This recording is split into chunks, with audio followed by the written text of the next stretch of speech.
Hello everyone, welcome to this channel. Friends, आज की video में हम डिस्कस करेंगे सीटेट 2023 के लिए मोस्ट इम्पॉर्टेंट क्वेश्चंस।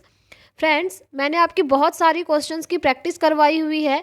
अगर आप चैनल पर नए हैं तो चैनल को सब्सक्राइब कर लीजिए और पहले वाली वीडियोज़ भी ज़रूर देखिएगा क्योंकि वो आपको एग्ज़ाम में काफ़ी हेल्प करेंगी। ठीक है फ्रेंड्स, तो चलिए स्टार्ट करते हैं आज की वीडियो। सबसे पहला क्वेश्चन है, देखिए, औपचारिक संक्रियात्मक अवस्था है। आपको बताना है कि इनमें से औपचारिक संक्रियात्मक की अवस्था कौन सी है। ऑप्शन ए है जन्म से 24 माह, 2 से 7 वर्ष, 7 से 11 वर्ष या फिर 11 वर्ष के बाद। देखिए फ्रेंड्स, ये क्वेश्चन बेसिकली आया है पियाजे की थियोरी से। मैंने आपको पियाजे की थियोरी करवाई थी। उन्होंने 4 स्टेजेस बताई हैं डेवलपमेंट की, SPCF। ठीक है, sensory motor, pre operational, concrete operational and formal operational. तो यहाँ पर इन्होंने पूछा है औपचारिक संक्रियात्मक की अवस्था यानी कि फॉर्मल ऑपरेशनल की स्टेज। तो ये होती है फ्रेंड्स 11 वर्ष के बाद। ठीक है, यानी कि 11+ ईयर। ये आप ध्यान रखेंगे। ठीक है, इससे पहले थियोरी मैंने आपको डिटेल में करवा दी है। आज की वीडियो में हम डिटेल नहीं देखेंगे फ्रेंड्स, हम ओनली क्वेश्चंस की सीरीज देखने वाले हैं। ठीक है, चलिए नेक्स्ट क्वेश्चन है आपके सामने। प्रत्यक्षात्मक व संवेगिक गामक दक्षता परीक्षण हेतु आरंभ में किसने विधि का निर्माण किया था, यानी कि ये विधि किसने दी थी। ऑप्शन है मॉन्टेसरी, नेक्स्ट है मारिया, थर्ड है इडोअर्ट या फिर बिनेट। तो ये दी थी फ्रेंड्स मॉन्टेसरी ने। ठीक है, option A is the right answer. Next question देखेंगे, भाषा अवबोधन से संबंध विकास है। भाषा अवबोधन से संबंधित कौन सा विकास है ये बताना है आपने। ऑप्शन ए है पठन वैकल्य, जिसे हम डिसलेक्सिया कहते हैं। दूसरा है वाक संबंध रोग यानी कि एस्पीसिया, या भाषाघात जिसे अफेजिया कहते हैं, या फिर चलाघात जिसे अप्रेक्सिया कहते हैं। देखिए फ्रेंड्स, पहले इसका आंसर बता देती हूँ। इसका राइट आंसर होगा ऑप्शन सी, भाषाघात। ठीक है, जिसे हम बोलते हैं अफेसिया। ये आप देख रहे होंगे। देखिए फ्रेंड्स, ये जितनी भी लर्निंग डिसेबिलिटीज़ है ना, डिसलेक्सिया है, अफेजिया है, डिस्फेजिया है, अप्रेक्सिया है, डिस्प्रेक्सिया है, सोलालोक, अमनेशिया, ये सारे मैंने सिर्फ एक वीडियो में कवर किए हुए हैं। ज़्यादा लॉन्ग वीडियो नहीं है, अप्रॉक्स 10 मिनट की वीडियो है। अगर आप उस सिंगल वीडियो को देख लेते हैं ना, तो आपके ये सारे जो लर्निंग डिसेबिलिटी यानी कि अधिगम अक्षमता वाला कॉन्सेप्ट है, ये क्लियर हो जाएगा। जैसे यहाँ पर पूछा है भाषा अवबोधन से संबंधित, तो मैंने आपको बताया था जहाँ भी भाषा से संबंधित विकार पूछ ले तो उसका आंसर होगा अफेजिया। ठीक है, तो ये इसका राइट आंसर हो गया। जैसे डिसलेक्सिया है, जब किसी बच्चे को पढ़ने में प्रॉब्लम होती है तो उसे डिसलेक्सिया होता है। ठीक है, और एक चीज़ और है, ये जो अफेजिया है ना, इसे डिस्फेजिया भी कहते हैं। एक और नाम आप याद रखिए, एक अफेजिया है, एक है डिस्फेजिया। ये सब मैंने आपको करवाए हुए हैं। और अगर किसी बच्चे को मैथ्स में कैलकुलेशन में प्रॉब्लम आ रही है तो उसको डिसकैलकुलिया बोलते हैं। ठीक है, और अगर लिखने में प्रॉब्लम आ रही है तो डिसग्राफिया बोलते हैं। तो फ्रेंड्स, आप वो सिंगल वीडियो ज़रूर देखिएगा, ये सारे कॉन्सेप्ट आपके क्लियर हो जाएंगे। अगर आपको लिंक ना मिले तो आप मुझे कमेंट कर सकते हैं, मैं कमेंट बॉक्स पे पिन कर दूंगी उसका लिंक। ठीक है, चलिए नेक्स्ट क्वेश्चन देखेंगे। हॉर्नी के अनुसार मौलिक दुश्चिंता के संप्रत्यय का विकास होता है, कौन सी स्टेज में होता है ये बताना है। बाल्यावस्था में, किशोरावस्था में, वयस्कावस्था में या फिर वृद्धावस्था में। तो फ्रेंड्स, इसका राइट आंसर होगा ऑप्शन ए, बाल्यावस्था में, चाइल्डहुड की स्टेज में। ठीक है, चलिए नेक्स्ट क्वेश्चन देखेंगे। बालक विकास का जीन पियाजे के सिद्धांत का आधार है। ऑप्शन ए है मनोविश्लेषण विकास, ऑप्शन बी है नैतिक विकास, सी है मनोसामाजिक विकास, डी है संज्ञानात्मक विकास। तो फ्रेंड्स, इसका राइट आंसर हो जाएगा ऑप्शन डी, संज्ञानात्मक विकास। ठीक है, कॉग्निटिव डेवलपमेंट। मैंने आपको पियाजे की थियोरी करवाई है फ्रेंड्स, आपको ध्यान होगा इनकी थियोरी का नाम ही इसी नाम से है। पियाजे का संज्ञानात्मक विकास का सिद्धांत इंग्लिश में है कॉग्निटिव डेवलपमेंट थियोरी। ठीक है, तो ये इसका राइट आंसर हो गया। चलिए नेक्स्ट क्वेश्चन देखेंगे। जीव में विकास तथा वर्धन का पूरा होना परिपक्वता कहलाता है, ये डेफिनेशन किसने दी है। तो फ्रेंड्स, ये डेफिनेशन दी है सार्टेन ने। ठीक है, option B is the right answer. Next question देखेंगे। डैश ने बालक के प्राकृतिक विकास पर उसके प्रभाव पर बल दिया है। ऑप्शन है मॉन्टेसरी, सेकंड है सेगुइन, बर्क या फिर बिनेट। तो राइट आंसर होगा फ्रेंड्स मॉन्टेसरी। ठीक है, चलिए नेक्स्ट क्वेश्चन देखेंगे। पियाजे के अनुसार 4 से 8 माह में कौन सा संज्ञानात्मक विकास होता है बच्चे के अंदर? ठीक है, 4 से 8 माह में। ऑप्शन है हाथ मुंह संबंधन, या आंखें हाथ संबंधन, या फिर प्रतिवर्ती क्रिया, या फिर बोलना शुरू करना। तो राइट आंसर होगा आंख हाथ संबंधन। ठीक है फ्रेंड्स, ये बात हो रही है 4 से 8 माह की। तो मैंने आपको ये करवाया हुआ है। जैसे सेंसरी मोटर की स्टेज है फ्रेंड्स, संवेदी गामक अवस्था, वो होती है 0 से 2 वर्ष। ठीक है, उसके बाद 2 से 6 में आ जाता है प्री ऑपरेशनल स्टेज, पूर्व संक्रियात्मक की अवस्था, है ना। उसके बाद नेक्स्ट कौन सी आती है? कॉन्क्रीट ऑपरेशनल, फिर आती है फॉर्मल ऑपरेशनल। तो फ्रेंड्स, ये जितनी भी स्टेजेस हैं, इनके अंदर जितनी भी कैरेक्टरिस्टिक्स इन्होंने बताई हैं, वो आपको अच्छे से पढ़ के जानी है, क्योंकि आपका जो सीटेट का एग्ज़ाम हो रहा है फ्रेंड्स, इस बार मैंने आपको सारे एनालिसिस करवाए हैं। तो कुछ ऐसे टॉपिक हैं जो रिपीटेड आपसे पूछे जा रहे हैं हर शिफ्ट में, लाइक पियाजे हैं, वाइगोत्स्की हैं एंड कोहलबर्ग हैं। इन तीनों साइकोलॉजिस्ट को आपने अच्छे से पढ़ के जाना है फ्रेंड्स। जैसे इन्होंने सेंसरी मोटर की बात करी है, संवेदी गामक अवस्था, इस अवस्था में क्या क्या होता है? बच्चे के अंदर ऑब्जेक्ट परमानेंस आ जाता है, वस्तु स्थायित्व का गुण। ठीक है, रिफ्लेक्स एक्शन जो है बच्चे के समाप्त होने लगते हैं, यानी कि अनैच्छिक क्रियाएं समाप्त हो जाती हैं। जैसे जब बच्चा छोटा होता है, झट से अगर आप उसके हाथ पे एक फिंगर रखो अपनी, या फिर कुछ भी रखो, झट से अपना हाथ बंद कर लेता है ना, तो ये अनैच्छिक क्रियाएं भी जो है आपकी सेंसरी मोटर में ख़त्म हो जाती हैं। तो ये कुछ कुछ कैरेक्टरिस्टिक हैं जो आपको ध्यान रखनी है और आपके लिए बहुत इंपॉर्टेंट है फ्रेंड्स। अभी हम इससे ज़्यादा डिटेल नहीं जाएंगे, क्योंकि थियोरी मैं करवा चुकी हूँ आपको। नेक्स्ट क्वेश्चन है, प्राथमिक आवश्यकताओं को डैश आवश्यकता से भी जाना जाता है। ऑप्शन ए है मनोवैज्ञानिक, बी है दैहिक, सी है सामाजिक, या फिर मनोसामाजिक। तो फ्रेंड्स, ये जो प्राथमिक आवश्यकताएं हैं, इनको दैहिक आवश्यकता भी कहा जाता है। ठीक, option B is the right answer. Next question है, बाल अध्ययन के पिता किसे कहा जाता है? स्टेनली हॉल को कहा जाता है, प्रियर को कहा जाता है, सीउन को कहा जाता है, वॉटसन को। तो राइट आंसर है फ्रेंड्स, स्टेनली हॉल को कहा जाता है। ठीक है, ऑप्शन ए यहाँ पर राइट है। अब देखिए, आपने स्टेनली हॉल के बारे में कुछ और चीज़ें भी याद रखनी है जो इम्पॉर्टेंट है, वो मैं आपको बता देती हूँ। जैसे स्टेनली हॉल ने जो है किशोरावस्था को बहुत ज़्यादा टारगेट किया हुआ है, और उसको टारगेट करते हुए किशोरावस्था यानी कि एडोलेसेंस के बारे में कुछ चीज़ें बताई हैं। जैसे उन्होंने किशोरावस्था को कहा है कि यह जो है तूफान और तनाव की अवस्था होती है, यानी कि स्ट्रेस एंड स्टॉर्म एज होती है एडोलेसेंस। ठीक है, ऐसे ही इन्होंने बोला है, इन्होंने बुक लिखी है एडोलेसेंस नाम की। ठीक हो गया, तो ये कुछ कुछ चीज़ें हैं जो आपको ध्यान रखनी है, और ये टारगेट करते हैं किशोरावस्था की अवस्था को, ये आप ध्यान रखेंगे। चलिए नेक्स्ट क्वेश्चन देखेंगे, कौन से सिद्धांत में बाल्यकाल के अनुभव के विकासात्मक आयाम पर बल दिया गया है? ऑप्शन ए है व्यवहारवाद, बी है प्रकार्यवाद, मनोविश्लेषणवाद, या फिर संरचनावाद।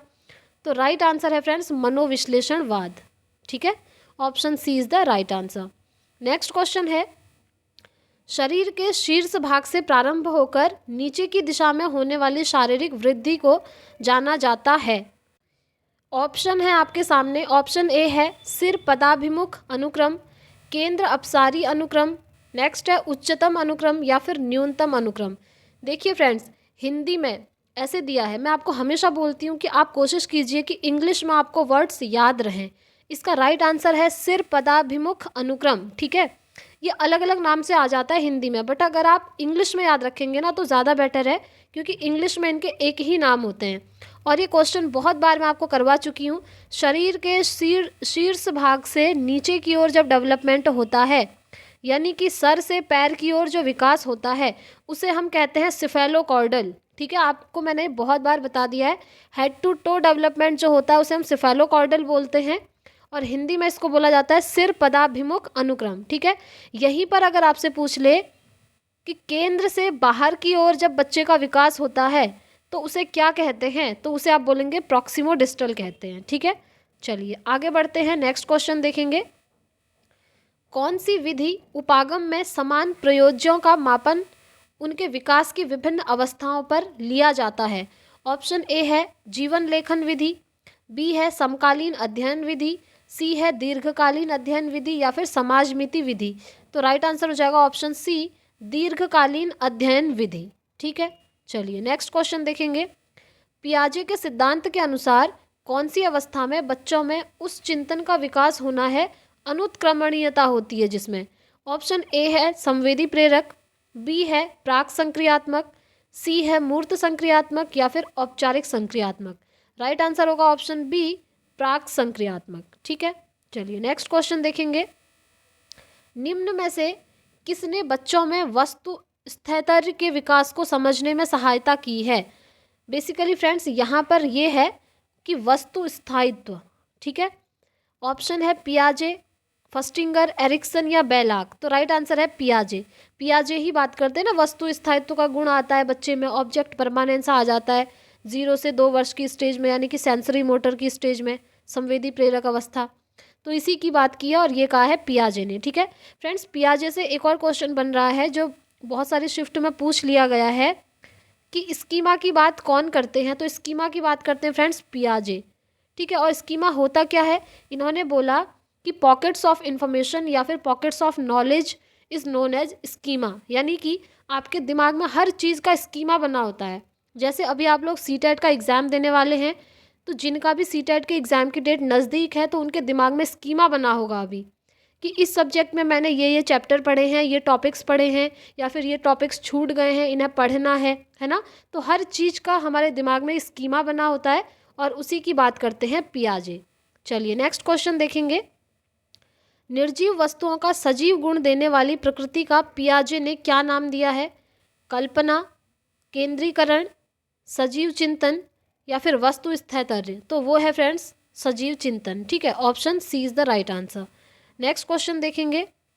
बालकों का सर्वाधिक उचित काल कौन सा होता है जब वे तूफान और तनाव में होते हैं? देखिए फ्रेंड्स, ये वही बात है, अभी मैंने आपको बताया था ना स्टेनली हॉल के बारे में, कि वो कहते हैं जो किशोरावस्था की स्टेज होती है ये तूफान और तनाव की अवस्था है। किसने कहा है? स्टेनली हॉल ने।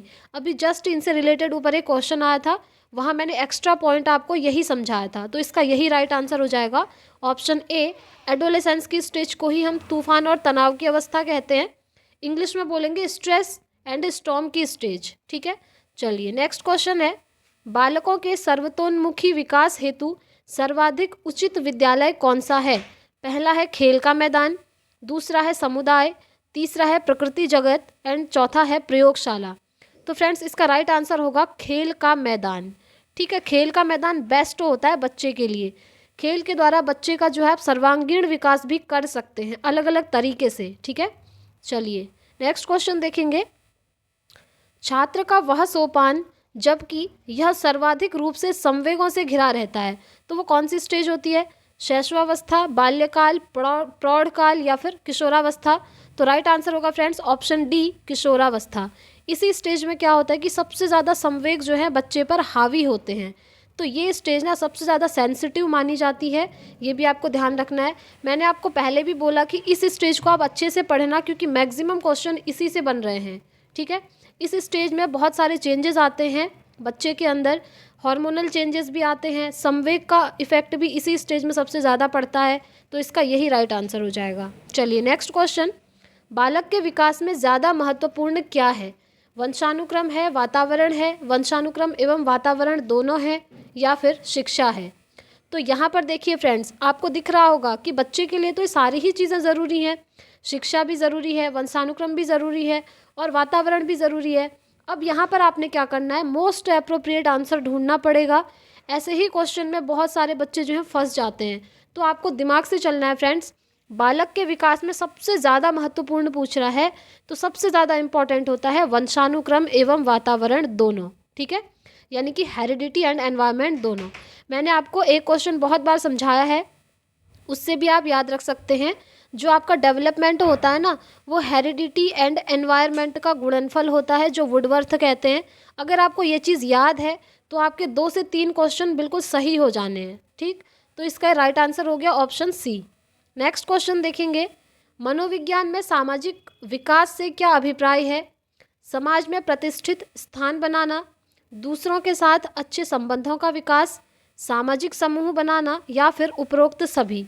तो राइट आंसर होगा फ्रेंड्स ऑप्शन बी, दूसरों के साथ अच्छे संबंधों का विकास। ठीक है, इसी को कहते हैं सामाजिक विकास। Next question. विकास की दृष्टि से सही क्रम कौन सा है?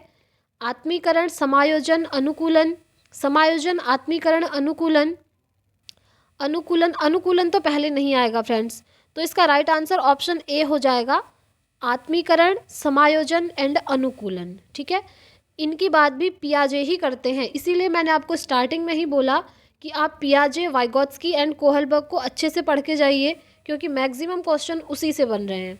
नेक्स्ट क्वेश्चन है, बालकों में संज्ञान विकास की भिन्नता होती है क्योंकि उनमें अंतरंग योग्यताएं भिन्न भिन्न होती हैं, या फिर प्रशिक्षण के अवसरों की भिन्नता होती है, या प्राकृतिक पर्यावरण का भिन्न अनुभव है, या फिर आयु और स्वास्थ्य में असमानता है।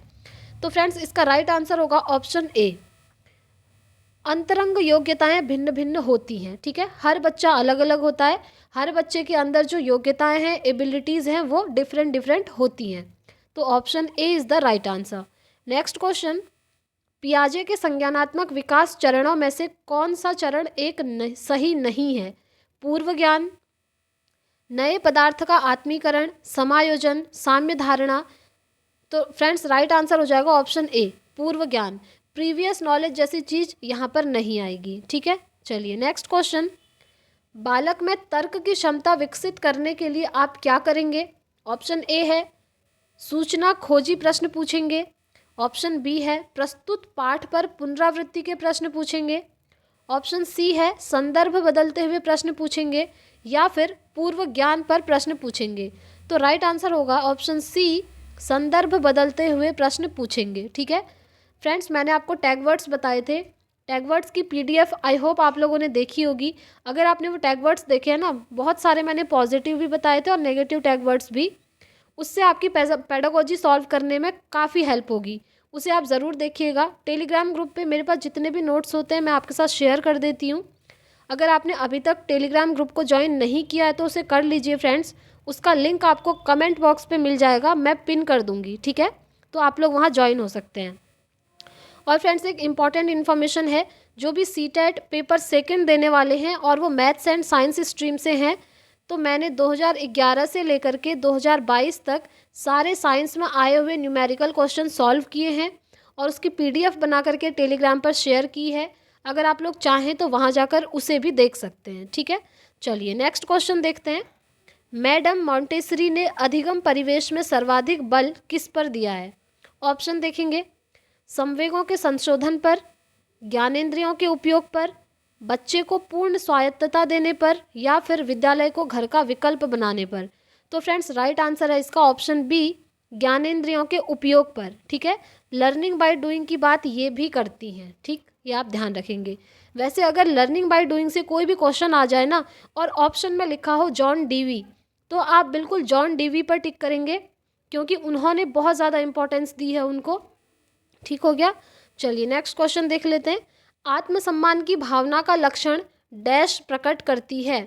बाल्यावस्था, शैशवावस्था, किशोरावस्था या प्रौढ़ावस्था? राइट आंसर होगा ऑप्शन सी, किशोरावस्था। देख रहे हैं फ्रेंड्स, किशोरावस्था से इतने सारे अलग अलग क्वेश्चंस बन सकते हैं ना, और इससे आ भी रहे हैं। इसीलिए आप ये जो किशोरावस्था है, एडोलेसेंस की स्टेज है, इसे अच्छे से पढ़ के जाइएगा। नेक्स्ट क्वेश्चन है, बुद्धि का पहला परीक्षण किसने दिया था? तो बुद्धि का पहला परीक्षण दिया था अल्फ्रेड बिने एंड थियोडोर साइमन। हो सके तो आप पूरा नाम याद रख लीजिए, अगर पूरा नाम याद नहीं रहता है तो आप ये याद रख लीजिए बिने और साइमन ने दिया था। क्योंकि फ्रेंड्स बुद्धि से रिलेटेड दो क्वेश्चन तो हमेशा बनते हैं। या तो बनेगा हार्वर्ड गार्डनर की जो मल्टीपल इंटेलिजेंस की थियोरी है ना, बहुबुद्धि का सिद्धांत, या तो उससे क्वेश्चन बनेगा, या फिर आईक्यू से क्वेश्चन बन सकता है, बुद्धि लब्धि से, या फिर बुद्धि के परीक्षण पर क्वेश्चन बन सकता है। तो आप लोग इन्हें अच्छे से पढ़ के जाइएगा। मैंने बुद्धि वाला जो कॉन्सेप्ट है उसके जो नोट्स हैं वो भी आपके साथ शेयर किए हुए हैं टेलीग्राम पर, आप चाहें तो देख सकते हैं। नेक्स्ट क्वेश्चन है, भाषा संबंधी विकार बताइए। तो भाषा संबंधी जो विकार होता है ना, वो होता है अफेजिया, जिसे हम डिस्फेजिया भी कहते हैं। ठीक, और इससे रिलेटेड अदर जितने भी भाषा संबंधी विकार को छोड़ करके और जो विकार है ना फ्रेंड्स, वो मैंने सिर्फ एक वीडियो में आपको करवाए हैं। आप वो वीडियो ज़रूर देखिएगा, आपको काफ़ी हेल्प होने वाली है। चलिए आज की वीडियो में इतना ही रखते हैं। अब मैं एंड में आपको कुछ ऐसे इंपॉर्टेंट टॉपिक्स बता देती हूँ जो रिपीटेड हर शिफ्ट में फ्रेंड्स पूछे जा रहे हैं। सबसे पहला आप नोट कर लीजिए, निपुण भारत। ठीक है, निपुण भारत इस बार जो है एक नया टॉपिक है फ्रेंड्स, पहले तक ये नहीं पूछा जाता था सीटेट में, पर 2023 में इससे क्वेश्चन बन रहे हैं। इसे आप स्किप करके नहीं जा सकते हैं, क्योंकि इससे आपकी English pedagogy, maths pedagogy, Hindi pedagogy, even CDP कहीं भी क्वेश्चन बन सकता है, क्योंकि ये पेडागोजी का क्वेश्चन है। ठीक है, तो फ्रेंड्स ये टॉपिक आप ज़रूर देख के जाइए। अप्रॉक्स 3 या 4 दिन पहले मैंने इस पर वीडियो बनाया था, 2 या 2,500 बच्चों ने वो वीडियो देख लिया है। अगर आपने अभी तक नहीं देखा है तो उस वीडियो को ज़रूर देखिएगा, वो आपको काफ़ी हेल्प करेगी। ठीक है, तो फ्रेंड्स आई होप आपके लिए ये वीडियो इन्फॉर्मेटिव रहेगी, आपको हेल्प करी होगी। अब हम मिलते हैं ऐसे ही नेक्स्ट वीडियो में, ऐसे इंपॉर्टेंट वीडियो के साथ। तब तक के लिए thank you, bye bye, take care, all the very best.